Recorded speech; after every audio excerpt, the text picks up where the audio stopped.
David Duchovny is an actor who's made an indelible mark on the medium as a man looking for answers. No! He's an actor of subtle intensity who, in the shadowy, mysterious world of the X-Files, has captured our imaginations with his powerful portrayal of a man determined to unravel a dark puzzle of global proportions. Listen to me, Scully. This thing exists. But how do you know? The government knows about it. And I gotta know what they're protecting. Nothing else matters to me. And this is as close as I've ever gotten to it. There's this show that I used to watch when I was about 16 called James at 16, which I think was probably like my so-called life for kids of this era. It took place in Boston, and it was kind of like the life of the 16-year-old, his emotional life, which, wasn't dealt with on TV that much, that age. You had the Brady Bunch, which wasn't, real. I mean, this seemed to be more real. Like James had the problems, the girl problems, the teacher problems that I had. My group meets every evening before sundown. Why don't you join us? Well, I don't know. I got loads of homework. Come tonight, and we'll learn to love together. Love together? I wanted to see what was going on with James, and there was a kind of excitement that, maybe somebody is thinking about what I'm going through out there, beaming it into me through this box. My mother being Scottish, we watched a lot of Monty Python. They were wise asses, just off the wall. It wasn't like a normal television show. It didn't play by any of the rules. I can see nothing wrong with one healthy man beating the living daylights out of a little schoolgirl.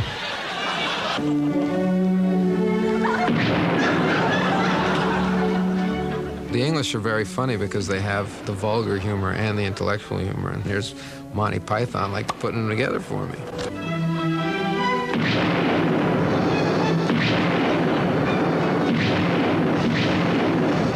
And I loved to be scared when I was a kid.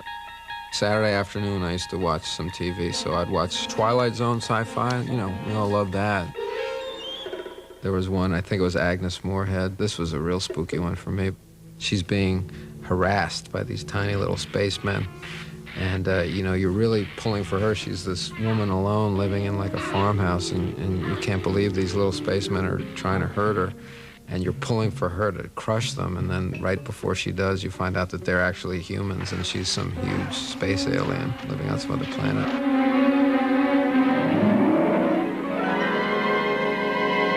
I like the idea of being scared. I like the idea of other worlds, I guess. It all seems to kind of segue nicely into what I do now, but I wasn't a science fiction fan. I like spooky stuff. I think that the X-Files strives to mark a place in the real world, whereas the Twilight Zone, by its very definition, is the Twilight Zone. We're going out of the real world and we're entering into the Twilight Zone.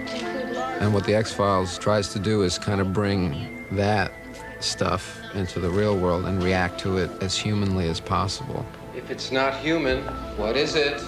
It's mammalian. My guess is it's a chimpanzee or something from the ape family. Buried in the city cemetery, in Ray Soames's grave. I think when our show works best, it's like two worlds colliding, like Hill Street Blues. You're saying I'm finished, aren't you? If I have anything to say about it, you are. I think Hill Street Blues had very realistic acting for television. Now, looking back, I guess that's the kind of acting that I'm drawn to in my own work, and I feel like actually that makes good sense with the X-Files, because the X-Files, by its nature, is very highly dramatic. It's science fiction, and it's improbable.